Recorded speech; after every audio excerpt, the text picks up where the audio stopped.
आपल्या राख्या आणि आपल्या पत्रांमुळे सैनिकांना जर डिप्रेशन मधून बाहेर येतात तर ह्याच्या एवढा मोठा आनंद दुसरा नाही.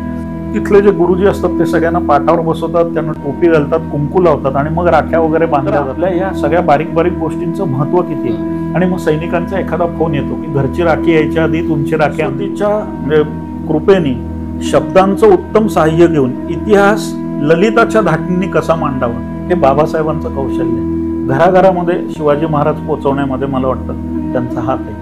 आणि अशा माणसाच्या आयुष्याचा आपल्याला दोन्ही तिन्ही घरांच्या वास्तुशांती असतील बाबासाहेब आहेत, माझ्या मुलांची बारशी असतील बाबासाहेब आहेत. तर हे भाग्य फार कमी लोकांना मिळालं आणि हे लोकांना सांगण्यासाठी नाही, पण हे क्षण मी माझ्या अंतरंगामध्ये माझ्या कुपीत जपून ठेवले. इकडं तिकडं थोडंसं करायला लागलो चुकीचं तर असं वाटतं की अजूनही बाबासाहेब बघत असतील आणि ते पटकन म्हणतील पराग्राव चुकतायत. कशाकडे आता लोक जास्त वळत आहेत. पण माझं तुमच्या एका मताशी मी अत्यंत सहमत आहे की स्वातंत्र्य आणि स्वैराचार या दोन मध्ये फरक आहे. आणि कुठल्याही गोष्टीचा अतिरेक तो चांगल्या गोष्टीचा जरी असेल तरी तो सामान्य जनांना नको वाटतो. आणि त्यामुळे आमच्या ढोल ताशा वाजवणाऱ्या आमच्या सगळ्यांची ही जबाबदारी आहे की ते लोकांना आवडतंय तोपर्यंत ते छान केलं पाहिजे. लोकांचा ज्या वेळेला आमच्याकडे बघायचा दृष्टिकोन बदलेल म्हणजे मी मगाशी जे म्हटलं की लोकाश्रय जर थांबला तर ही कला आम्हाला पुढे नेता येणार. नमस्कार, शमी कौसगे या पॉडकास्टवर तुम्हा सर्वांचं हार्दिक स्वागत. आजचे आलेले आपले पाहुणे जे आहेत राष्ट्रीय स्वयंसेवक संघाचे संघ स्वयंसेवक आहेत. त्याचबरोबर जनता सहकारी बँकेमध्ये नोकरीला आहेत. सैनिक मित्र परिवार आणि विधायक कामांमध्ये म्हणजेच गणेश मंडळांच्या कामामध्ये ते आजही कार्यरत आहेत. शिक्षण प्रसारक मंडळी म्हणजेच SP कॉलेज, नुमवी यांसारख्या संस्थांवर ते काउन्सिल मेंबर म्हणून कार्यरत आहेत, डायरेक्टर म्हणून कार्यरत आहेत. 2500च्या वर त्यांनी वेगवेगळ्या विषयांवर व्याख्यानं दिलेली आहेत. त्यातील त्यांचा आवडीचा विषय म्हणजे छत्रपती शिवाजी महाराज. 500 पेक्षा जास्त सूत्रसंचालन प्रोग्राम त्यांनी केलेले आहेत. अमित शहांपासून ते आपले मुख्यमंत्री देवेंद्रजी फडणवीस यांच्या कार्यक्रमाचे सूत्रसंचालन सुद्धा त्यांनी केलेलं आहे. शिवशाहीर बाबासाहेब पुरंदरे यांच्यासोबत त्यांचे कौटुंबिक संबंध होते. असं हे आगळं वेगळं व्यक्तिमत्व आपल्याकडे आलेलं आहे. पराग शशिकांत ठाकूर. दादा, तुमचं माझ्या पॉडकास्टवर हार्दिक हार्दिक स्वागत. राष्ट्रीय स्वयंसेवक संघाचं तुम्ही काम करता, त्याचं तुमच्या जीवनामधलं काय स्थान आहे?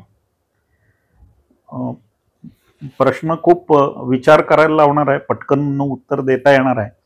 पण अभिमानाने सांगतो की आता संघाची शताब्दी चालू आहे. 100 वर्ष राष्ट्रीय स्वयंसेवक संघाला पूर्ण होत आहे. एक देशभक्तीपर संघटन आणि माणसांनी कसं असावं आणि कसं असू नये हे शिकवणार, माणसांनी काय करावं आणि काय करू नये हे सांगणार, आणि समाजासाठी आपलं जीवन कसं अर्पित करावं हे सांगणारी संघटना कुठली असेल तर ती राष्ट्रीय स्वयंसेवक संघ आहे. आपल्या जीवनाचं सर्वस्व अर्पण करून अनेक क्रांतिकारकांनी देशासाठी काम केलं. तसं अत्यंत उच्च शिक्षण घेऊन सुद्धा राष्ट्रीय स्वयंसेवक संघाचे प्रचारक पूर्ण जीवन संघाला वाहून घेतात आणि प्रचारक म्हणून ते जीवन व्यतीत करतात. अशा हजारो व्यक्ती आज संघासाठी काम करतात. आणि म्हणून संघाचा विचार हा देशाच्या बाहेर परदेशात सुद्धा आज पोचलाय. आणि एक देशभक्तांचं उत्तम संघटन की ज्याच्यामध्ये अतिरेकी विचारांना स्थान नाही, असं संघटन कुठलं असेल तर ते राष्ट्रीय स्वयंसेवक संघ आहे. आणि माझ्या घरामध्ये लहानपणापासून मला संघाचं बाळकडू मिळालं म्हटलं तरी हरकत नाही. माझा काका आणीबाणीमध्ये आत होता. माझे वडील बंदीच्या काळामध्ये पत्रकं वाटण्याचं वगैरे काम करत होते. आणि अशा संघटनेमध्ये लहानपणापासून मला जायला मिळालं. माझं भाग्य आहे की अशा संघटनेचा मी कार्यकर्ता होऊ शकलो. अगदी महानगर स्तरापर्यंत माझ्याकडे त्याच्यामध्ये जबाबदाऱ्या आल्या. राष्ट्रप्रेमाने भारलेलं संघटन आहे आणि माणसाचं जीवन घडवणारं संघटन आहे. आणि अशा संघटनेमध्ये मला काम करायला मिळणं हा मला वाटतं दुग्ध शर्करा योग आहे. मला अत्यंत अभिमान आहे की मी अशा संघटनेचं काम करतो की मी जे उच्चारवानी समाजामध्ये सांगू शकेन आणि ते सांगितल्यानंतर समाजाचा माझ्याकडे बघण्याचा दृष्टिकोन हा अधिक मानाचा असेल. तर असं हे संघटन एवढंच मी सांगतो. ढोल ताशा वादन हे सगळ्यांना परिचित आहे आणि त्याचे तुम्ही संस्थापक आहात, अध्यक्ष आहात. तर त्याच्याबद्दल काय सांगाल की कशी म्हणजे ही परंपरा कशी आली आपल्याकडे, कशी सुरुवात झाली आणि आता गणपतीमध्ये पण त्याचा फार मोठ्या प्रमाणावर वापर होतोय. तर त्याच्याबद्दल काय सांगाल? प्रथमतः श्रमिकताई, तुमच्या या पॉडकास्टमध्ये मला बोलवलं याबद्दल मी तुमचा ऋणी आहे. या निमित्ताने माझे विचार काही मंडळींपर्यंत जाऊ शकतील याचा मला आनंद आहे. चातुर्मास सुरू आहे आणि पवित्र श्रावण महिना सुरू आहे. आपल्या सगळ्या संस्कृतीमध्ये जत्रा, यात्रा आणि उत्सवांना खूप महत्व आहे आणि त्याच्या आधारे आपलं जीवन हे उत्सवमय होतं, ऊर्जामय होतं. आणि अशा श्रावण महिन्यात तुम्ही मला ही संधी दिली त्याबद्दल सर्वप्रथम तुमचं मी मनपूर्वक कौतुक करतो आणि तुमच्या ऋणात राहणं पसंत करतो. तुम्ही मला पहिला जो प्रश्न विचारला की ढोल ताशा या सगळ्या विषयी, तर एकूण आपली जी संस्कृती आहे या संस्कृतीमध्ये तुम्ही जर का सगळ्या देवादिकांकडे बघितलं तर त्यांच्या हातामध्ये शस्त्र आहेत. कुणाच्या हातामध्ये सुदर्शन चक्र आहे, कुणाच्या हातामध्ये गदा आहे, कुणाच्या हातामध्ये तलवार आहे, कुणाच्या हातामध्ये अर्धा तुटलेला दात आहे. पण ह्या बरोबरीने या सगळ्या देवतांच्या हातामध्ये एक एक संगीताचा प्रकार आहे. म्हणजे तुम्ही जर बघाल तर सरस्वतीकडे वीणा आहे, जर तुम्ही श्रीकृष्णाकडे बघितलं तर त्याची बासरी आहे. बरोबर. ब्रह्माला सामवेदाचं गायन आवडतं असं म्हणलं जातं. तर हे जर बघितलं तर आमचे देव शस्त्रांनी जसे समृद्ध आहेत तसे संगीतानी सुद्धा समृद्ध आहेत.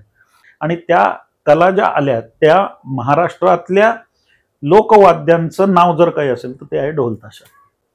आणि म्हणून या ढोल ताशाच्या सामूहिक वादनाने आपल्या सगळ्यांना आनंद मिळतो. आपण सगळेजण ऐकतो, अनेक मिरवणुका, अनेक नेत्यांची स्वागत, अनेक दुकानांची उद्घाटन, अशा या सगळ्यामध्ये तुम्हाला आता ढोल ताशाचं वादन दिसायला लागलं. याच्याही स्पर्धा होत आहेत, अनेक लोकांपर्यंत आता हे ढोल ताशा वादन पोहोचत आहे आणि सगळ्यांना आवडत आहे. मग त्याच्यामध्ये जेंडर पण महत्वाचं नाही, स्त्री आणि पुरुष दोघांनाही आवडत आहे. म्हातारे, आबाल, वृद्ध सगळ्यांना आवडत आहे. म्हणजे जसा लहान मुलगाचा हात वरती जातो तसं म्हाताऱ्या माणसाचा मांडीवर ठेका धरणारा हातही खाली जातो. तर हे याच्यातलं महत्वाचं आहे. फक्त एका गल्लीमध्ये एखाद्या ढोल ताशाचं पथक असायचं किंवा एखाद्या गणपती समोर 2 ढोल ताशाचे पथक असायची. आता खूपच जास्त त्याची संख्या वाढत चालली. मग त्याचं दुसऱ्या साईडनं त्रास होत नाही का? म्हणजे काही लोक त्याच्यावर टीका पण करतायत. तुम्ही प्रश्न खूप छान विचारला. त्याच्यामध्ये मी तुम्हाला अगदी आवर्जून असं सांगेन की पूर्वी लोकसंख्या किती होती पुण्याची, तर ती होती एक 5-10 लाखाची. पेठा मोकळ्या होत्या, लोकांना चालायला जागा होती. पुण्याला कधी काळी सायकलींचं शहर म्हणलं जायचं, त्याच्या आधी टांगेवाल्यांचं शहर म्हणलं जायचं. तर ही पुण्याची ओळख झपाट्याने पुसत गेली. मग कधी रिक्षा जास्त, आता आपण असं म्हणतो की प्रत्येक घरात कमीत कमी एक 2-4 टू व्हीलर आल्या. बरं वाटतंय, जे चांगलं वाटतंय, जे अनुकरण प्रिय वाटतंय त्याचे तरुणी अनुकरण करतात. आणि त्यामुळे ढोल ताशा मुळात याच्याकडे वळण्याचं मुख्य कारण श्रमिकते असं आहे की तबला शिकायचं झालं तर 12 वर्ष पाहिजे, 14 वर्ष पाहिजे, संवादिनीला पाहिजे, गायनाला 14. आमच्या ढोल ताशात तुम्ही एकदा ऐकलं की एकदा ऐकल्यानंतर तुम्हाला एक तासाभराने त्याचा एकतरी हात वाजवता यायला पाहिजे.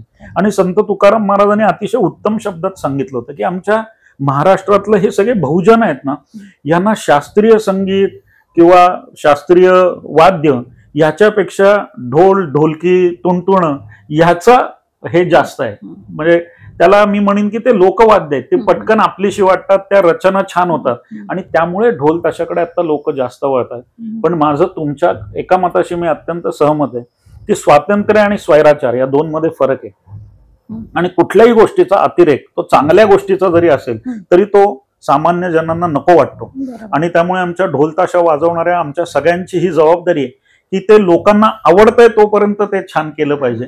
लोकांचा ज्या वेळेला आमच्याकडे बघायचा दृष्टिकोन बदलेल, म्हणजे मी मगाशी जे म्हटलं की लोकाश्रय जर थांबला तर ही कला आम्हाला पुढे नेता येणार नाही. त्यामुळे ही एक कला आहे, ते एक उत्कृष्ट प्रकारचं वादन आहे, पण त्याला सुद्धा आम्ही मर्यादांचं बंधन असलं पाहिजे, हा या मताशी मी पक्का आहे.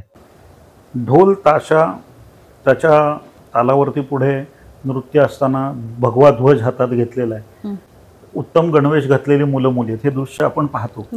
आजही तुम्ही पोलिसांच्या मदतीसाठी काम केलेलं आहे. आपण जेव्हा समाधानच्या चौकात असतो आणि एखादं पथक येतं, त्यांची रचना लावली जाते आणि पहिल्यांदा जेव्हा तो भगवा ध्वज असा आसमंतात उंच केला जातो आणि त्यातनं ती फुलं पडतात आणि ढोल ताशाचा पहिला ठोका पडतो, त्यावेळेला आपल्याला बोलताना आत्ताही शहारे येतात की एक मन ज्याला म्हणतो की एक वेगळी भावना आहे ती, त्यामध्ये पावित्र्य आहे, त्यामध्ये नाद आहे, त्यामध्ये लय आहे, ताल आहे. आणि ह्या सगळ्यामध्ये तो जे ती मुलं ते हे करतात, तर असं वाटतं की ह्याच्या पलीकडे सुंदरता आणखीन कुठली नाहीच, असं मनामध्ये एक भाव निर्माण होतो. तर ह्या सगळ्यामध्ये त्या वाद्य, त्याचा इतिहास, त्याचं पुराणकालीन महत्व हे पण आपण लक्षात घेतलं पाहिजे. मुळात हा ढोल ताशा जो आहे हा मी मगाशी म्हणलं तसं लोककलेचा प्रकार आहे. म्हणजे तुम्हाला अगदी सहज सांगायचं झालं तर आपण पंजाब म्हणलं की भांगडा आहे, गुजरात म्हणलं की गरबा आहे, तर महाराष्ट्र म्हणलं की काय आहे, तर तो आहे ढोल ताशा.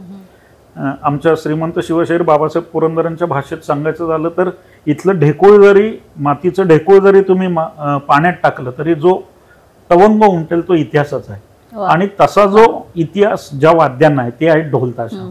आणि त्यामुळे तुम्ही अगदी आर्य काळापासून जरी बघितलं तर त्यांच्या रथावरती भगवा ध्वज आहे आणि हे रणवाद्य आहे, ढोल ताशा आहे. त्यामुळे सैनिकांच्या मनामध्ये स्फूर्ती निर्माण करणं, जोश निर्माण करणं, तर ह्याच्यासाठी या वाद्यांचा वापर होतो. म्हणून या दोन्ही एकाच वेळेला आहे, ती रणवाद्य पण आहेत आणि ती मंगलवाद्य पण आहे. आणि त्यामुळे तुम्हाला लांबवर असताना ढोलाचा आवाज ऐकू येतो आणि जवळ गेलं की ताशाचा कडकडाट ऐकू येतो. तर ढोल हे यातलं पूर्ण वाद्य आहे. गणपतीच्या मिरवणुकीला आगमनाला जसं वादन आहे तसं त्याच्या विसर्जनाला सुद्धा वादन आहे. ती आमच्याकडची संस्कृती आहे. मला पोलिसांनी हा प्रश्न विचारला होता तेव्हा मी त्यांना म्हणलं होतं की पाहुणा आला की आनंद आहे, जाताना दुःख आहे, बरोबर आहे, पण आमचा गणपती आम्हाला काहीतरी देऊन जातो, ती बुद्धीची देवता आहे. आणि त्यामुळे आम्ही त्या बुद्धीच्या देवतेला जाताना सुद्धा वंदन करताना आमच्या मनामध्ये हर्ष आहे, कारण आम्हाला काहीतरी दिलंय, मिळालंय. तो सुख करताय, तो दुःख हरताय, तो विनायक आहे आणि तो पहिली महिलांची फौज उभी करणारा गणनायक देखील आहे. त्यामुळे त्याचं वंदन सुद्धा त्याच थाटात झालं पाहिजे. जातानाही आम्हाला म्हणून विसर्जन मिरवणुकीमध्ये आम्ही वादन करतो. आता हा झेंडा त्याच्यापेक्षा वेगळा आहे. त्याचा तुम्ही जर आकार बघाल तर असे दोन ज्वाळांचे एकमेकाला जोडलेले ते भाग वाटतात. तर त्याचा जो रंग आहे तो सूर्याच्या उगवतीचा म्हणजे अरुणिमेचा भगवा रंग आहे आणि त्याचा जो आकार आहे तो अग्निनारायणाचा आहे. त्यामुळे एकाच वेळेला सूर्याची आणि अग्निनारायणाची उपासना म्हणजे आमचा भगवा ध्वज आहे. आमच्याकडे देवाला भगवंत किंवा भगवान म्हणलं जातं, तर त्याचाच थोडासा अपभ्रंश म्हणजे भगवा आहे. आणि म्हणून हा भगवा आपल्याला शंकराचार्यांच्या मंदिरावरही दिसतो आणि रायगडाच्या तटावरही दिसतो. आणि म्हणून त्या भगव्या झेंड्याला वंदन करून ढोल ताशाची सुरुवात आहे. तर या सगळ्याला एक संस्कृती आहे. ह्या भगव्या झेंड्याला वंदन आहे, प्रणाम आहे पहिला, की आम्ही तुला वंदन करतोय. हा कुठल्या पक्षाचा झेंडा नाही, हा व्यक्तीचा झेंडा नाही. हा झेंडा जो आहे तो आमच्या संस्कृतीचा झेंडा आहे. आणि मी म्हणलं तसं पहिला सूर्योदय ज्या दिवशी झाला त्या दिवशी तो जन्माला आलाय. हाच भगवा ध्वज शिरोधैर्य मानून छत्रपती शिवरायांनी स्वराज्य निर्माण केलेलं आहे. आणि ध्वजाला अत्यंत महत्व आहे. या ध्वजाची ध्वजिनी म्हणून पथक असायचं आणि ह्यातला झेंडा जर का सैन्यामध्ये पडला तर ते सैन्य पराभूत झालं असं समजलं जायचं. राजा पडल्यानंतर जसा सेनेमध्ये गोंधळ उडतो तसा हा झेंडा पडला तरी उडायचा ना. महाराजांची पहिली जी लढाई आहे ती पुरंदरवरनं खाली सासवडजवळ बेलसर जवळ झाली. फतेखानावर महाराजांनी तो विजय मिळवलेला आहे. तर त्यावेळेला रात्री एक छापा टाकायचं ठरलं होतं आणि त्यावेळेला आमची मंडळी सगळी, महाराजांची पहिली लढाई आहे, तो उत्साह आहे, ते सगळं स्वराज्य स्थापनेचं खूळ डोक्यात आहे. कुठलंही व्रत घेतलेली माणसं नाहीत, ती वेळ घेतलेली माणसं होती स्वराज्याची. तर ते लढाईला गेले आणि जाताना छापा मारून परत यायचं. रात्री छापा टाकलाय तर निघताना आमचा ध्वजही आत गेला आणि तो इतका आत गेला त्या युद्धाच्या भरात की त्याला परत यायचं लक्षात राहिलं नाही म्हणा किंवा त्याच्या भोवती कडं झालं म्हणा. आणि तो झेंडा पडण्याची वेळ आली स्वार. त्यावेळेला कान्होजी नाईक, जेदे देशमुख ज्यांनी 12 मावळं महाराजांच्या पाठीमागे उभी केली त्यांच्या ते लक्षात आलं आणि त्यांनी घोडा घातला आणि त्यांनी त्या माणसाला आणि ध्वजाला परत नीट आणलं. म्हणून त्यांना पालखीचा मान आणि कड्याचा मान दिलेला आहे महाराजांनी. इतकं या ध्वजाचं महत्व आहे. तर असा हा ध्वज आम्ही अग्रभागी ठेवतो आणि त्याला वंदन करून आम्ही आमचं वादन सुरू करतो आणि त्याला वंदन करूनच संपवतो. ध्वज एकदा गुंडाळला गेला की वादन नाही. तर अशी ही आमच्या ढोल ताशाची संस्कृती आहे, हा इतिहास आहे. आणि म्हणून वादकांनी, आम्ही नेहमी म्हणतो की कुठलंही व्यसन नाही करायचं, त्यांनी पवित्र राहायला पाहिजे. कारण वाद्याचं पूजन करूनच वाद्य कमरेला बांधायचं आहे. बरोबर. आणि मग हे वाद्य ज्या वेळेला इतक्या पवित्रतेने बांधलं जातं तेव्हा मी असं म्हणतो की वारकऱ्यांची जी पवित्रता आहे ती जर का आमच्या गणेशोत्सवाला आली ना तर पोलिसांचा बंदोबस्तच लागणार नाही. आणि त्यासाठी हे ढोल ताशा वादन आम्ही या सगळ्या ह्याच्यामध्ये मोठ्या तरुणाईला आकर्षित करणारं ठरत आहे. त्याला इतिहास आहे, तो समजून घेतला गेला पाहिजे, तो प्रत्येक माणसाच्या मनामध्ये गेला पाहिजे. तुम्ही ज्या स्टाईलनं आता ध्वजाचं विश्लेषण केलं ना ते म्हणजे आता इथून पुढे जेव्हा त्या ध्वजाला पाहिलं जाईल ना ती नजर आली आहे पाहण्याची. आणि तुम्ही आत्ता जे ढोल ताशाचं सांगितलं, त्याची संस्कृती सांगितली, आता मी एक प्रेक्षक म्हणून जेव्हा ते ढोल ताशा पाहिन ना त्यावेळेस नतमस्तक असणार आहे मी. माझं म्हणणंच आहे की ह्या सगळ्याच्या मागे संस्कृती आहे. आता शंख वाजतो आमच्या इथं, आता लोकांमध्ये शंखनाद पथकं पण आहेत, 60-60 लोक आमची शंख त्याच्यावर वाजवतात. तर हे शंख काय वाद्य आहे? ते सुद्धा रणवाद्य आणि मंगलवाद्य आहे. आणि आमच्या शंखाला सुद्धा नावं आहेत. अर्जुनाचा देवदत्त आहे, श्रीकृष्णाचा पांचजन्य आहे.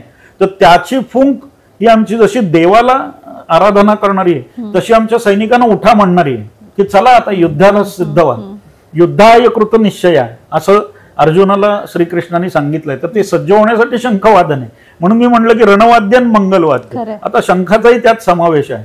तर ही जी सगळी वाद्य, ही संस्कृती ही तरुणांपुढे यायला पाहिजे. आज विदेशाला सुद्धा आता ती मोहित करतायत. आज अमेरिकेमध्ये 20च्या वर पथकं आहेत, कॅनडामध्ये 8च्या वर पथकं आहेत, ऑस्ट्रेलियामध्ये 8च्या वर पथकं आहेत, दुबईमध्ये असणारा त्रिविक्रम पथकाला बँडचा दर्जा मिळालाय. तिथल्या राज्याचा जो दिवस आहे तो साजरा होताना पोलिसांचं संचलन ढोल ताशावर होतं. इतकी ही या वाद्यांची ताकद आहे. आणि ऑस्ट्रेलियाला गेल्यावर पंतप्रधानांचं स्वागत झाल्यावर माननीय मोदीजींनाही राहत नाही आणि ते ढोलाचा टिपरू हातात घेऊन ढोल वाजवतात. मला वाटतं ही या वाद्याची गंमत आहे.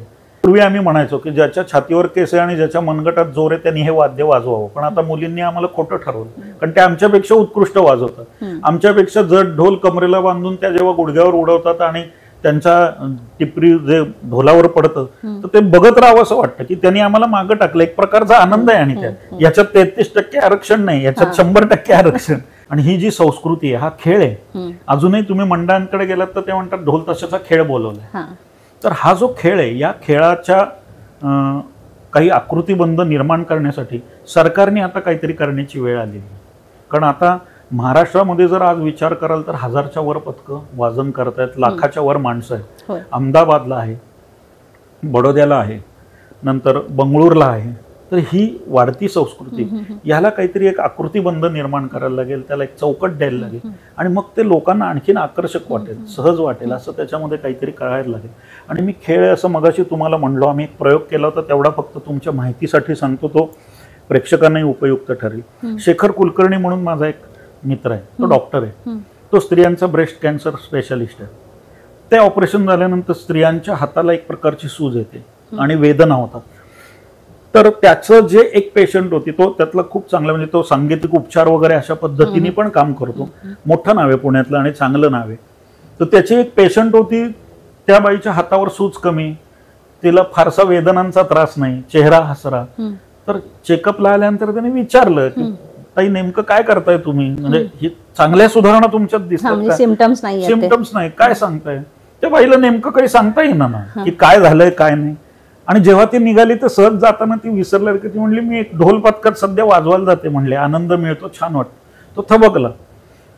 त्याने मला फोन लावला, म्हणला पराग ढोल ताशा पथकामध्ये अशी अशी बाई येते, म्हणला मला तुझी भेट हवी. भेटून त्यांनी सांगितलं की त्यांची सूज कमी आहे, यातना कमी आहेत आणि आनंदी आहे. तो म्हणला प्रयोग करून बघायचा का? म्हणलं करूया. मग त्यांच्या 17-18 महिला सगळ्या त्यांनी एकत्र केल्या ज्यांना असा त्रास होता आणि त्यांचं वादन आम्ही सुरू केलं. पण नेमकं पहिलं वादन झालं आणि करोना आला. विद्यापीठातला हनुमान सेवक संघ म्हणून ओंकार कळडोणकर आमचा मित्र, त्याचं ते पथक होतं, त्यांना ती जबाबदारी दिली होती की हे तुम्ही. त्यांनी नंतर करोना नंतर 3-4 महिने हे सगळं जो प्रकार आहे तो लावून धरला. दर शनिवार रविवार केला. त्याच्यामध्ये शास्त्रोक्त पद्धतीने त्यांनी ते सगळं बघितलं, मेजरमेंट्स घेतली, काही तपासण्या केल्या आणि त्याच्यातनं असं सिद्ध झालं की त्यांच्या यातना पण कमी आहे आणि त्यांच्या हाताची सूज पण कमी आहे. काही महिलांनी कमरेवरती ढोल बांधला होता, काहींनी खुर्च्यांवर ठेवला होता, वयोमानाप्रमाणे त्यांनी केलं, पण सगळ्या आनंदी होत्या. आणि त्या 18-19 महिलांचा आम्ही सन्मान केला नुमवीमध्ये. पण ह्याचा व्यायाम म्हणून सुद्धा उपयोग होऊ शकतो हे आम्हाला शास्त्रीय दृष्ट्या सिद्ध झालं.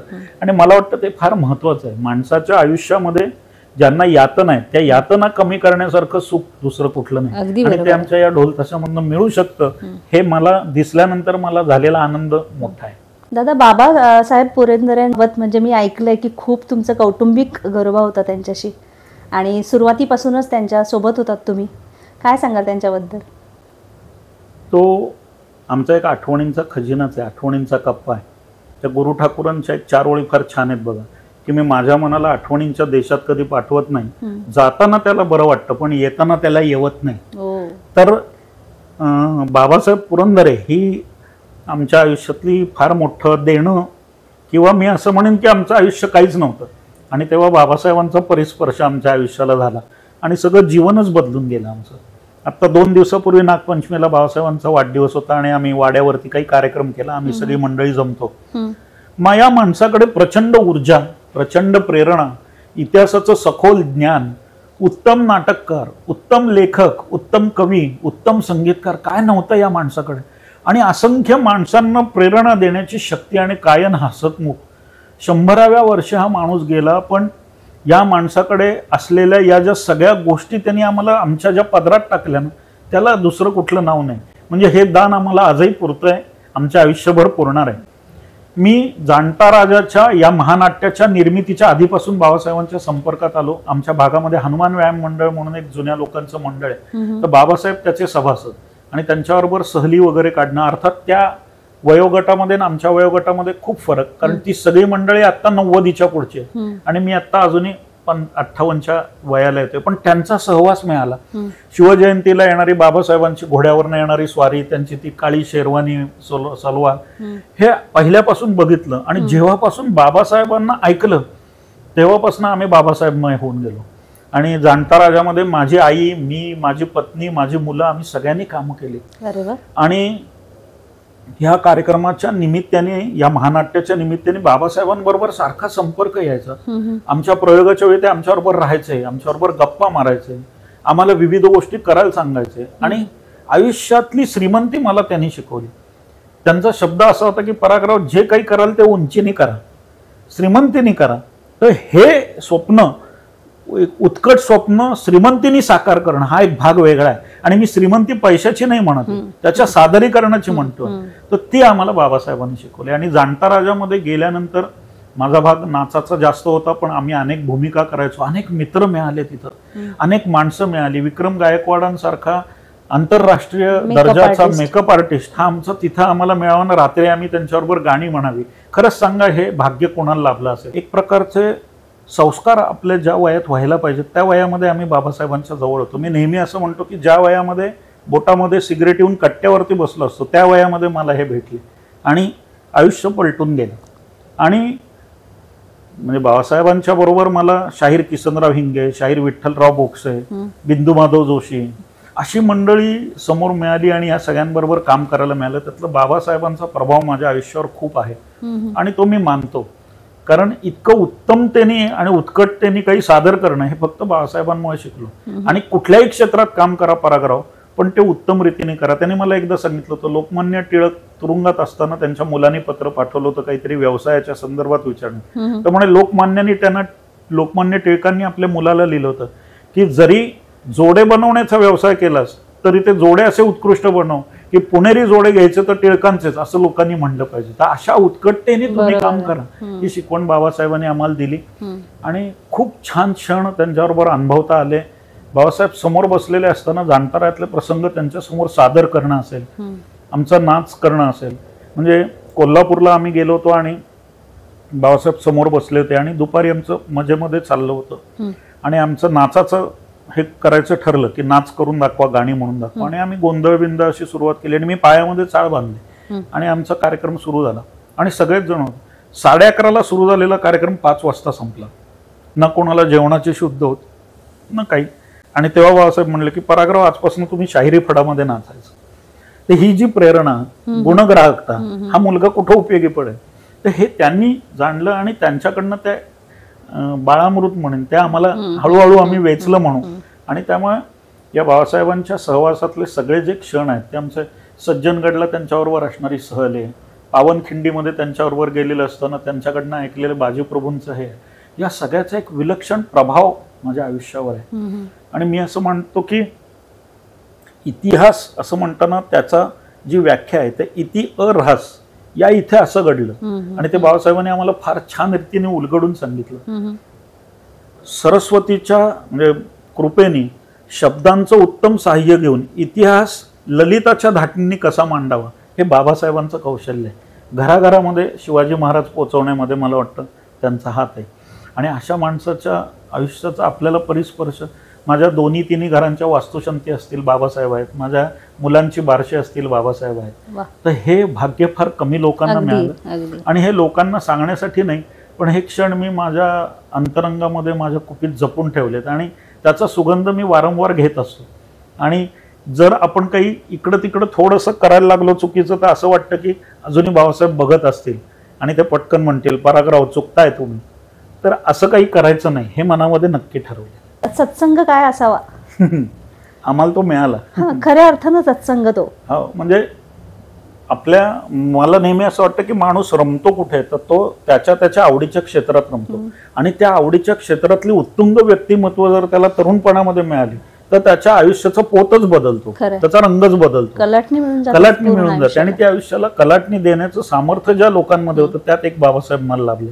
आणि दुसरे जे आहेत ते आमचे रमेश परचुरे सर, जे शनिवार पेठेमध्ये मला मार्गदर्शन करायचे आणि ज्यांच्याकडे मी ढोल ताशा आणि वक्तृत्व शिकलो. माझ्याकडे आजही ती नोट आहे. माझ्या साधारणतः 35-40 वर्षापूर्वीचा प्रसंग आहे. शनिवार पेठ युवक आघाडी म्हणून आमचं युवकांचं संघटन होतं. महिन्याच्या पहिल्या शनिवारी आम्ही रात्री भेटायचो 9:15 आणि 10 वाजता मीटिंग संपायची. 2 रुपये गंगाजळी प्रत्येक विद्यार्थ्यांनी काढायची आणि वर्षभरामध्ये 6 समाजोपयोगी कार्यक्रम करायचे. असं समाज उपयोगाचं कामाचं बाळकडू देणारे कोण होते तर ते आमचे रमेश अमृत परचुरे मुंबईतले गुरुजी आजही आहेत. आणि मी त्यांना मजेने असं म्हणलं तरी ते एकदम नमस्कार करतात की माय फ्रेंड, फिलॉसॉफर अँड गाईड. या तिन्ही शब्दात सगळं आलं. बरोबर. आणि त्यांनी माझ्या हातामध्ये एक दिवशी पुस्तक ठेवलं की पुढच्या महिन्यातल्या पहिल्या शनिवारी तू बोलायचं आहे. आणि मला पुस्तकाचं नाव आठवतं, लेखकाचं नाव आठवत नाही. शतपैलू सावरकर असं होतं. आणि त्याच्यावर मी बोलायचं होतं. आणि मला कल्पना नव्हती की त्यांनी माझ्या वडिलांनाही बोलवलं होतं. माझे वडील शिक्षकी पेशातले आणि मी 10वी झालो होतो नुकताच. आणि तो आमचा कार्यक्रम रात्री 9:15 सुरू झाला. आणि त्यांनी फक्त सांगितलं की आज सावरकरांवर पराग बोलणार आहे. आणि माझं भाषण पहिलंच सुरू झालं आणि समोर साधारणतः 42 मंडळी होती आणि 43वे माझे वडील होते. आणि ते पहिलं भाषण माझं 22 मिनिटांचं झालं आणि ते स्वातंत्र्यवीर सावरकरांवर झालं. कारण मी देशभक्तीमध्ये 2च वीर असे पाहिले की जे आपल्या आईसाठी समुद्राला ओलांडून गेले. त्यातला एक आहे हनुमंत जो सीतेसाठी गेला आणि दुसरे आहेत स्वातंत्र्यवीर सावरकर. तर त्यांच्यावर पहिल्यांदा मला बोलायला मिळावं हे मी माझ्या आयुष्याचं भाग्य आणि ते मला परचुरे सरांनी दिलं. आणि तिथून मग समाजकामामध्ये कसं असावं, माणसांनी समाजकामात असलेल्या माणसांनी चारित्र्य उत्तम कसं ठेवावं, पैशाचे हिशोब किती चांगल्या पद्धतीने हाताळावे, लोकांशी बोलताना संपर्क कसा तयार करावा, हे सगळं मला परचुरे सरांच्या पासून ज्ञात झालं. आणि म्हणून मी म्हणतो की एका ठराविक वयामध्ये आपल्याला चांगली माणसं भेटणं हे परमेश्वरच करू शकतो. आणि माझ्या आयुष्यामध्ये मी अशा विविधतेने नटलेल्या व्यक्तींचा सहवास मला मिळाला. मी नेहमी माझ्या मुलांना म्हणतो की मी म्हातारा झालो की मला काय करायचा प्रश्न नाही, मी माझ्या आठवणीत रमलो तरी माझे दिवस आनंदात जाणार आहे. काय सुंदर वाक्य आहे. तर ते आपल्याला जमलं पाहिजे. बरोबर. आणि आयुष्यात कायम सकारात्मकतेने आणि ऊर्जेने राहणं हे मला या सगळ्या मंडळींनी शिकवलं. आणि त्यामुळे 2 वर्षापूर्वी खूप मला प्रचंड मोठा आजार झाला. मला किडनी काढायला लागली. पण 5व्या दिवशी मी पुन्हा जागेवरती होतो. आणि मी असं पत्नीला म्हणलं की हे सगळं झालं तरी परमेश्वराने मला जे जीवन दिलं याचा अर्थ अजून माझ्या हातून काहीतरी बाकी आहे, तर ते करण्यासाठी मला कटिबद्ध झालं पाहिजे. आणि मी झालो. सकारात्मकता तुमच्या आयुष्याला आकार देऊ शकते असं मला नेहमी वाटतं. आहे काय नाहीये हे गोंजाळण्यापेक्षा माझ्याकडे किती आहे हे जर कळायला लागलं माणसाला, हात पाय नसलेली माणसं सुद्धा जीवनाला आकार देणारी दिसतात आणि विक्रमांना गवसणी घालतात. मग आपल्याकडे काय नाही, सगळं आहे. तर सगळं असताना कशाला रडायचं. उलट मला असं वाटतं की ते आचार्य अत्रे म्हणतात तसं प्रत्येक गोष्टीला आपण शिवून आलं पाहिजे की हेही करून पाहू. आम्हाला बाबासाहेब काय म्हणायचं आणि ते बोलताना छान म्हणायचं, हेही करून पाहू, तेही करून पाहू, हे करून बघा, याच्यात यश येईल, याच्यात थोडं अपयश येईल, सोडून दे. तर ही वृत्ती जेव्हा माणसाकडे येते तेव्हा पराभव आणि यश दोन्ही सारख्याच यांनी पचवायला तो शिकतो. आणि यशाने हुरवून जायचं नाही आणि अपयशाने खचायचं नाही हे मात्र नक्की आयुष्य. समाजकामामध्ये पण या सगळ्याचा उपयोग झाला. म्हणजे आता आम्ही गणेशोत्सव मंडळाच्या माध्यमातून काम सुरू केलं आणि लक्षात असं आलं की उत्सव साजरा करून त्याचा झगमगाट करण्यापेक्षा लोकमान्य टिळकांनी देव्हाऱ्यात असलेल्या गणेशाला रस्त्यावर आणलं, त्यात पावित्र्यता पाळता येणार नाही याची कल्पना त्यांना होती. पण ह्यातून काहीतरी वेगळा संदेश त्यांना द्यायचा होता. परकीय सत्तेविरुद्ध असलेला असंतोष धर्माच्या आधाराने त्यांना बाहेर काढायचा होता. म्हणून तुम्ही जुन्या गणपतीच्या मूर्ती बघा, राजाराम मंडळाच्या वगैरे, राक्षसाला गणपती मारतो. ते राक्षस कोण आहे तर ती इंग्रजांची प्रतिमा आहे. थोडक्यात संघटित व्हा आणि हा संघर्ष करा. पण त्याला त्यावेळेला धर्माची गोळी अफूची गोळी होती. मग त्यांनी धर्माच्या याच्यातून त्यांनी 2 अतिशय उत्तम सण आपल्याला दिले, एक शिवजयंती आणि एक गणेशोत्सव. आणि आजही त्याचा वापर आपल्याला कळतो. मग या गणेशोत्सव मंडळांना बरोबर घेऊन काही सामाजिक काम करता येईल का अशा पद्धतीने सुरू केलं आणि ते आमच्या मंडळात पहिलं केलं आम्ही. 93 साली मी मंडळाचा सचिव झालो शनिवारपेठ मेहुणपुरा आणि अध्यक्ष सचिन शिंदे आणि उपाध्यक्ष अनंत कावणकर. आज आपण बसलोय 2025 सालात. आजही आम्ही तिघही त्याच पोस्टवर आहोत. तिघांमध्ये उत्तम आमचे संबंध आहेत. पण आम्ही राष्ट्रीय वैज्ञानिक आणि शैक्षणिक देखावे त्या निमित्ताने सादर केले पुण्यामध्ये.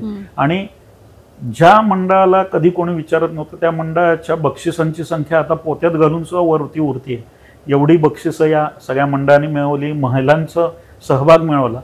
तुमचे 2500हून अधिक व्याख्यानं झालेली आहेत आणि तुमचा अगदी आत्मीयतेचा विषय म्हणजे छत्रपती शिवाजी महाराज आणि त्याचबरोबर तुमचे 500हून अधिक सूत्रसंचलनाचे कार्यक्रम तुम्ही केलेत. आणि त्यात महत्त्वाचं म्हणजे अमित शहांपासून ते आपले मुख्यमंत्री देवेंद्रजी फडणवीस यांच्या कार्यक्रमाचे सूत्रसंचालन तुम्ही केले. कसं काय हे सगळं? मी मगाशी जसं काही तुम्हाला म्हणलं की रमेश अमृत परचुरे सरांनी आमच्यावरती जादू केली आणि मग चांगलं काय वाचावं, उत्तम काय वाचावं हे भाऊसाहेबांनी त्यांच्याकडून कळलं. आणि मग आम्ही म्हणजे एक लेखक घेतले तर मग त्याची पुस्तकं वाचावी, त्याची शैली कळते, मग दुसरं लेखक. म्हणजे इतिहासामध्ये आजही मी तुम्हाला म्हणेन की आधी गोनी दांडेकर वाचा, गोनी दांडेकर वाचल्यानंतर बाबासाहेब पुरंदरे वाचा आणि ते वाचल्यानंतर गजानन भास्कर मेहेंदळे वाचा. तर शिवशाहीतले टप्पे तुम्हाला कळतील. कोणी ललित साहित्य कसं लिहितंय ते कळेल, कोणी आपल्या प्रसंगांशी कसं हे राहतंय ते कळेल. तर हे आयुष्यामध्ये आपल्याला एक नक्की कळायला लागतं की आपल्याला काय करायचंय.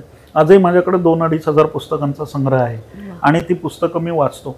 आणि ज्याचं वाचन जास्त चांगलं आहे किंवा ज्याचं वाचन नियमित आहे त्याला वक्तृत्वाला अडचण येत नाही.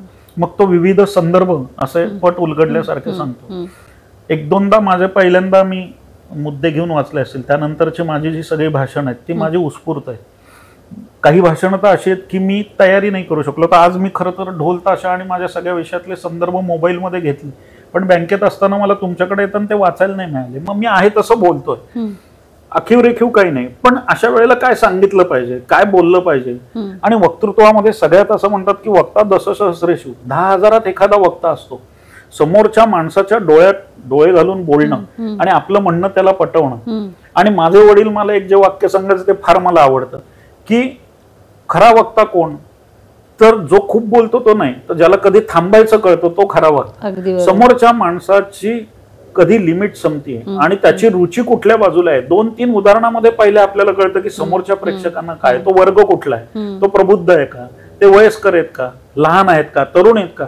प्रत्येकाच्या आकर्षणाचे केंद्रबिंदू निरा आहेत. लहान मुलांना इतिहास कथा रूपामध्ये कळेल, तरुणांना तो मांडताना त्याच्यामधलं डिटेलिंग कळेल, म्हाताऱ्या माणसांना त्याच्या पाठीमागचे हेतू समजून घ्यायला आवडतील आणि नंतरचे होणारे परिणाम आवडतील. हे ज्याला कळतं की ज्याला काय द्यायचंय, जशी मागणी तसा पुरवठा, ते आपल्याला द्यायला जमलं पाहिजे. मला असं वाटतं की वक्तृत्वामध्ये भाषा खूप महत्वाची आहे. आणि दुसरं म्हणजे बोलण्याच्या ओघामध्ये किंवा भरामध्ये आपण पटकन काही चुकीचं किंवा एखादं असं तर वाक्य बोलून जात नाही ना की ज्यांनी आपण इतिहासावरच प्रश्नचिन्ह निर्माण करू किंवा आपल्या विश्वासार्हतेवर प्रश्न निर्माण करू. असं होऊ शकतं. काही वक्त्यांना त्याची किंमत चुकवावी लागते. म्हणून मी नेहमी बोलताना काही वेळेला असं म्हणतो की तारतम्य असलं पाहिजे. आणि ज्ञानोबा माऊलींनी ज्ञानेश्वरी लिहिताना लोकांना आवाहन केलंय की तुम्ही माऊलीच्या हृदयाने मी जे लिहितोय ते हे करा. तसं मी नेहमी म्हणतो की तुम्ही माऊलीच्या हृदयाने माझ्याकडे पहा. मी अभ्यासक नाही, मी कथाकथनकार आहे. मी आहे ते सांगतोय आणि त्याच्यामुळे तुमच्यातला रस वाढावा त्या गोष्टीतलं हे माझं काम आहे. इतिहासात सगळ्याच गोष्टी घडतात ताई, पण इतिहासातल्या सगळ्या गोष्टी आज आहेत तशा आपण जर सांगायला गेलं त्यातनं समाजामध्ये कलह निर्माण होतो. मग आपल्याला काय सांगायचं आणि काय सांगायचं नाही हे कळलं पाहिजे. त्यावेळेचे जे संदर्भ आहेत ते आज काही वेळेला कालबाह्य होतं. जुन्या काही म्हणी आहेत त्या आज नकोशा वाटतात, कारण आज समाजातले कंगोरे वाढत चालले. मग अशामध्ये समाज एकरस करायचा का त्या समाजामध्ये दुही टाकायची हे व्याख्यानकर्त्यांनी ठरवलं पाहिजे. म्हणून काही उदाहरणं जरी खरी असली तरी तर न देणं चांगलं. आणि मग त्या व्याख्यानामध्ये रस कसा निर्माण होईल, त्यात वीररस आहे का, त्यात कारुण्य रस आहे का, त्यात आनंदाचं हे आहे का, ते मिश्रण आहे सगळ्याचं. आणि असं मिश्रण ते जमलं पाहिजे. आणि जसं एखादी गृहिणी 2 मिनिटांमध्ये उत्तम चहा करून आणते, त्याच्यामध्ये साखरेचं प्रमाण, चहाचं प्रमाण, दुधाचं प्रमाण हे सगळं ठरलेलं असतं आणि मग तो पिणारा म्हणतो आज चहा फक्कड झालाय. तसं वक्तृत्वामध्ये भाषण उत्तम झालं की नाही हे प्रेक्षकांपेक्षा वक्त्याला सगळ्यात आधी कळतं. आणि तो असं मनामध्ये म्हणतो की आजचं माझं भाषण उत्तम झालं, आणि तो म्हणतो आजचं भाषण थोडं सोसं होतं. तर हे काही वेळेला भाषण खूप सुंदर होतं, पण जाताना रसिकांनी किंवा श्रोत्यांनी त्यातनं काय घेऊन जायचं त्यांना कळत नाही. बोललो खूप छान, आज पराग ठाकूरने अप्रतिम बोललो, पण जाताना मी इथनं काय घेऊन जाऊ, कंटेंट काय माझ्या भाषणाचा, तर तो पण एक महत्वाचा आहे की जाताना माझ्या मनामध्ये मी त्या लोकांच्या 4 गोष्टी पेरल्या का. तो रेणुका स्वरूपला बाबासाहेबांची 16 दिवसाची व्याख्यानमाला होती आणि मी लहान होतो, आणि मी त्यावेळेला त्या व्याख्यानाला गेलो. तुम्ही ही बाबासाहेबांना आठवण सांगितली, आणि बाबासाहेब अफजल खान वध सांगत होते, आणि त्यावेळेला रावळगावच्या ज्या गोळ्या आहेत त्या 5 पैशाला 2 मिळायच्या, पांढऱ्या ह्याच्यामध्ये रॅप केलेली, तुम्हाला आठवतच. त्यातली एक गोळी मी तोंडात धरली होती, आणि ती अफजल खान वधाचं सांगत असताना भारतीय बैठक होती आणि मी कडकन चावली. त्याचा एक आवाज येतो गोळीचा, तो फार मोठा नसतो. तर शेजारची जी म्हातारी बाई होती ती मला म्हणली, गप की मेले, ऐकू दे ना. काय त्या वक्त्याशी किती एकरूप झालाय तो श्रोता की त्याला गोळी खाण्याचा, दातांनी तोडल्याचा आवाज नको वाटतो. तर हे वक्त्याचं यश आहे, आणि ते असलं पाहिजे. त्याच्याकडे कवितांचा वापर असला पाहिजे, त्याच्याकडे विविध गोष्टींचा वापर, त्याच्या लकबी, त्याचं सांगण्याची पद्धत, लोकांवर त्याचा असलेला प्रभाव, हे सगळं खूप उपयोगी ठरतं. मी फार मोठा वक्ता नक्की नाहीये, पण मला वक्त्यांचं आकर्षण आहे.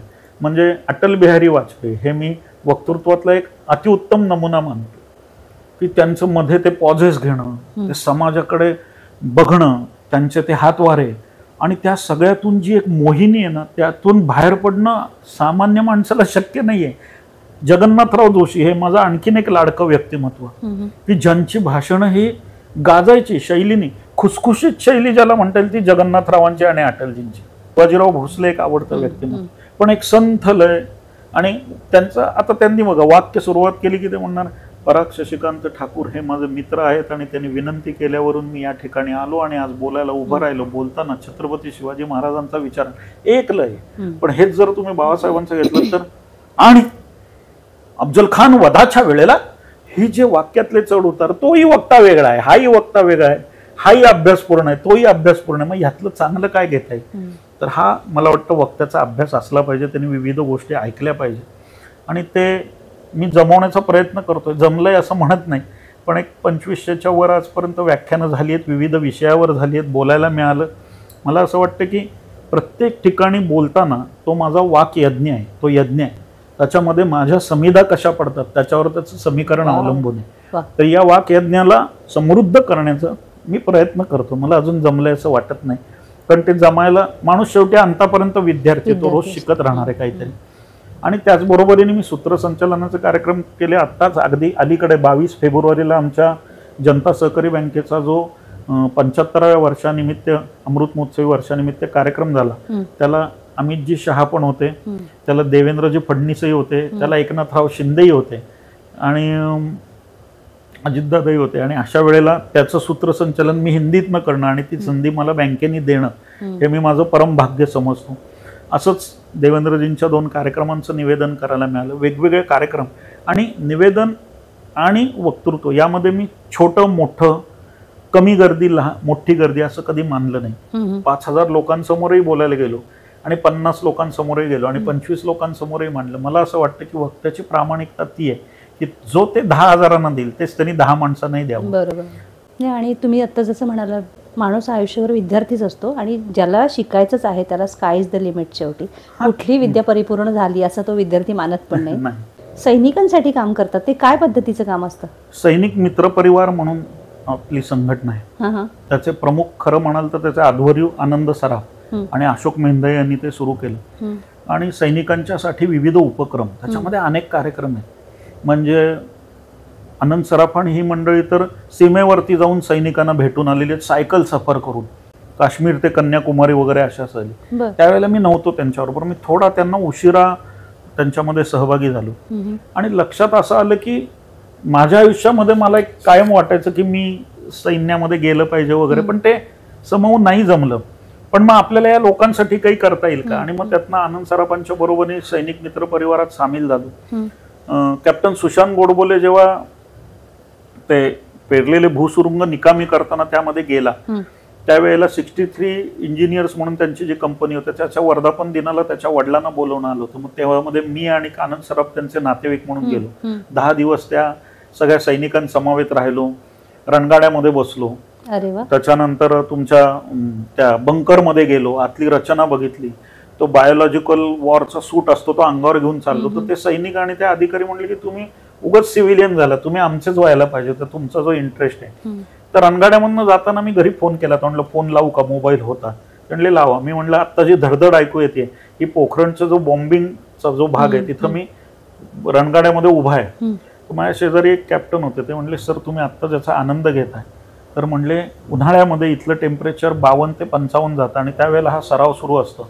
चुकून जरी अंडा आम्ही वरती टाकलं त्या रणगाड्याच्या त्या बेसवर तरी त्याचं 2 मिनिटात आमलेट होतं. अशा वेळेला आम्ही ह्याच्यामध्ये सराव करत असतो. आणि मला त्याची माझ्या एन्जॉयमेंटच्या कल्पनेकडनं मला एकदम त्यांनी वेगळीकडे खेचलं की अशा वातावरणामध्ये आमचे सैनिक मग उणे 20 मध्येही काम करतायत आणि 55 डिग्री सेंटीग्रेड ते आहेत म्हणून आम्ही आहोत. आणि मग या समाजासाठी काय करता येईल. तर मग विविध उपक्रम सुरू झाले. चायना वॉर विडोज ज्या आहेत त्यांच्यासाठी आम्ही दिवाळीमध्ये भाऊबीज साजरी करतो. त्याच्यानंतर जे सैनिक गेले त्यांच्या आई किंवा बहिणींबरोबर कसबा गणपतीच्या देवळात भाऊबीज करतो. आणि मग विविध मंडळांना त्याच्यामध्ये सहभागी करून घेतो. त्यातल्या काही सैनिकांना आम्ही बोलवतो. आज राख्या पाठवण्याचा सैनिक मित्र परिवाराचा उपक्रम हा आता मला वाटतं भारतभर चालू झालाय. पुण्यातूनच 5-1 लाख राख्या जातात. मी जेव्हा त्या 63 इंजिनियर्सच्या पोखरणच्या कार्यक्रमाला गेलो तेव्हा त्यांनी मला एक सांगितलं की ज्या वेळेला सैनिक डिप्रेशन मध्ये जातो त्यावेळेला त्याचं हे करण्यासाठी अपलिफ्ट करण्यासाठी एक रूम आहे. तर त्या रूम मध्ये राख्या आणि पत्र लावली होती. आणि तो सैनिक म्हणला की ही जी पत्र आणि राख्या आहेत हे सैनिक मित्र परिवार पुणे म्हणून संस्था आहे ते पाठवतात. तर त्यावेळेला ते कॅप्टन म्हणले की हे सैनिक मित्र परिवारच काम करतात. तर जो आनंद झाला आम्हाला की आपल्या राख्या आणि आपल्या पत्रांमुळे सैनिकांना जर डिप्रेशन मधून बाहेर येतात तर ह्याच्या एवढा मोठा आनंद दुसरा नाही. तर असे अनेक विषय सैनिकांच्या प्रती. आणि मला असं वाटतं की आपण कायम कृतज्ञ असलं पाहिजे.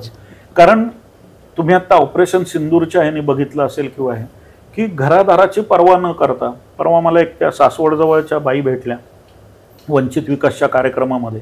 त्या मुलीचं लग्न झालं आणि लग्नाच्या दुसऱ्या दिवशी सैनिकाला निमंत्रण आलं आणि ती पोरगी त्या नवऱ्याला म्हणते की संसार काढण्यासाठी खूप पुढे आयुष्य पडलंय, आता आधी देशाला तुझी आवश्यकता आहे. जो नवरा परत येईल का नाही तिला माहित नाही, त्याच्यासाठी ती हे म्हणते. मला वाटतं स्वातंत्र्यवीर सावरकरांनी जे आपल्या पत्नीला सांगितलं ना की कावळ्या चिमण्यांचे संसार तर कोणीही करेल पण दुसऱ्याच्या संसारासाठी आपल्या संसाराचा धूर आणि तो आपण करतोय. तर मला वाटतं तेच तत्वज्ञान तिने अत्यंत साध्या शब्दात सांगितलं. तर मग अशा सैनिकांच्या प्रति कृतज्ञ असलं पाहिजे, त्यांच्यासाठी कार्यक्रम केले पाहिजे. मग त्यांच्या दिवाळीला त्यांना फराळ थोडा पाठवणं असेल, त्यांना राख्या पाठवणं असेल. आणि मग तिथे सांगितलं आम्हाला की ते जे तिथले जे गुरुजी असतात ते सगळ्यांना पाठावर बसवतात, त्यांना टोपी घालतात, कुंकू लावतात आणि मग राख्या वगैरे बांधल्या जातात. संक्रांतीला आम्ही मॅडम तिळगुळ पाठवतो. आज साधारणतः 50 मंडळ त्यात सहभागी होतात आणि साधारण 200 किलो तिळगुळ जवानांना जातो आणि तो संक्रांतीच्या आधी त्यांना मिळतो. तर हे आम्ही तुमच्या बरोबर आहोत, वी आर विथ यू, हे सांगण्याचं हे माध्यम आहे. बरोबर. आणि त्यातनं मिळणारा जो आत्मविश्वास आहे तो मग एखाद्या डोकलाम सारख्या ठिकाणी मग ते सैनिक जेव्हा छातीठोकपणे उभे राहतात तेव्हा मला असं वाटतं की कुठेतरी बॅक इन माइंड त्यांच्या मनामध्ये असेल की अख्खा देश माझ्या बरोबर. तर त्यातला एक बारीकसा धागा होण्याचा हा प्रयत्न आहे आमचा. नाही, आणि तुमच्या धाग्यामध्ये आता परवा आमच्या सुद्धा राख्या गेलेल्या आहेत. मी सुद्धा त्या प्रोग्रामला उपस्थित होते आणि ते काय असतं तिथलं ते विश्व मी पहिल्यांदा तुमच्या ह्याच्यामध्ये सहभागी झाले आनंद सराफ यांच्या काकांबरोबर.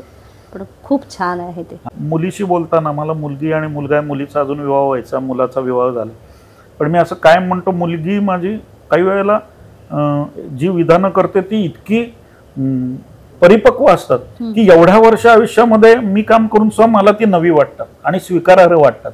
कुठलीही गोष्ट मनाला लागणारी पटकन सोडून देऊन दुसऱ्या गोष्टीत जाण्याची आता नवीन पिढीची जी ताकद आहे ना ती आपल्या पिढीत कमी आहे. आपण गोष्टी धरून बसतो, दुसऱ्यांनी केलेला अपमान पकडून बसतो, दुसऱ्यांनी एखादं केलेली गोष्ट आपण सारखं ती उगाळत बसतो. ही पिढी प्रॅक्टिकल आहे आणि ती फेस करते चांगली. या पिढीचे गुण आहेत ते आपण कुठं नोंदवत नाही. आपण कायम म्हणतो ही पिढी काय, पण त्या पिढीमध्ये ताकद आहे. त्या पिढीला नवीन आव्हानं पेलण्याची सहज क्षमता आहे आणि त्यांचे खांदे आपल्यापेक्षा मजबूत आहेत, हे आपण नक्की मान्य केलं पाहिजे. उलट आता मी म्हणते की जो जनरेशन गॅप म्हणतो ना तर आपल्यालाच कुठेतरी बदलायची गरज आहे. इथे आलात आणि खूप छान गप्पा मारल्या तुम्ही आणि समृद्ध करून टाकला आजचा दिवस तुम्ही. खूप छान वाटलं आणि नक्कीच हे प्रेक्षकांना प्रेरणादायी असणार आहे तुमचा प्रवास सुद्धा.